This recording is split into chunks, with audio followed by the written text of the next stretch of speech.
Ați observat vreodată că există așa un fenomen interesant în viața noastră? Atunci când îți dorești ceva foarte tare, nu poți să obții. Dar când nu îți dorești ceva foarte tare, atunci asta te urmărește peste tot locul. Aici am stat și m-am gândit foarte mult la această întrebare și am găsit răspunsul, dar cheia de a vă desfășura mai departe răspunsul stă în aceea că noi punem rezistență. De obicei, când noi ne dorim ceva foarte tare, asta e, în cuvântul tare, există un sens ascuns care dă un indiciu. Sensul ăsta ascuns este cuvântul tare, ce înseamnă, cu alte cuvinte, extremă.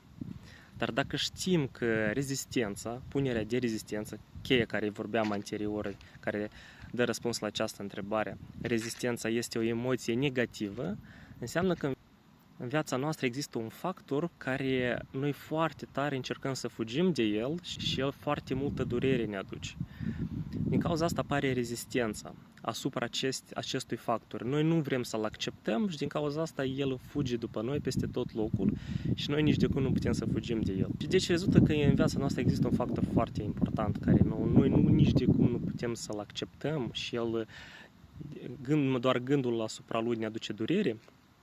Atunci noi, paralel că începem să căutăm ceva și pentru noi durerea asta o să o aline sau cumva durerea care ne frământă vom scăpa de ea.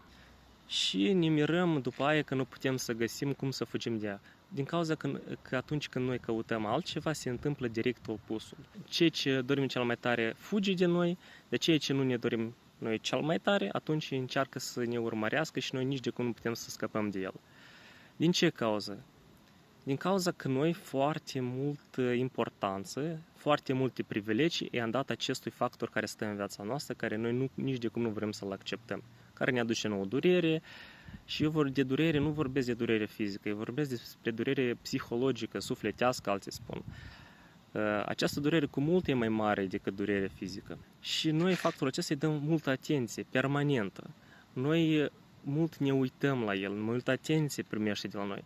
Din cauza că multă atenție primește de la noi, mintea s-a învățat să uite ca în automatism. S-a făcut un automatism care se uită permanent la el, dar cum știm că automatismul, când se formează, el dispare din conștiința noastră.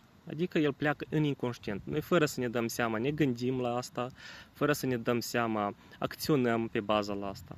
Adică ca și cum noi am pus acest factor care ne-a plăcut în viața noastră, l-am pus în fruntea și ne închinăm în fața lui.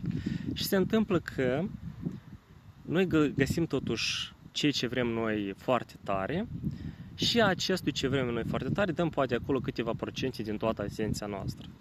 Dar și fără să ne dăm seama, 95% din toată atenția pleacă spre factul cel nedorit din viața noastră. Se întâmplă că în inconștient asta începe să ne controleze acțiunile noastre. Iarăși, fără să ne dăm seama, noi credem că noi suntem așa cum suntem.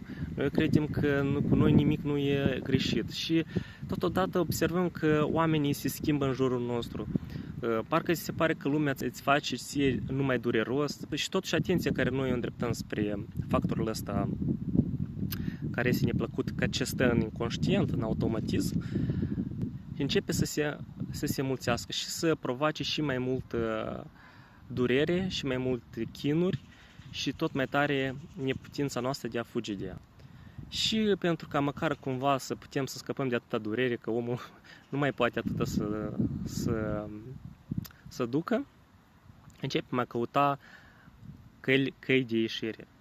Căile astea de ieșire iau forma de dorințe rupte de realitate, credința în idoli, în idei, în religii, în diferite sensuri. Și începem să le dăm atenție acestor dorințe, acestor idei, acestor religii.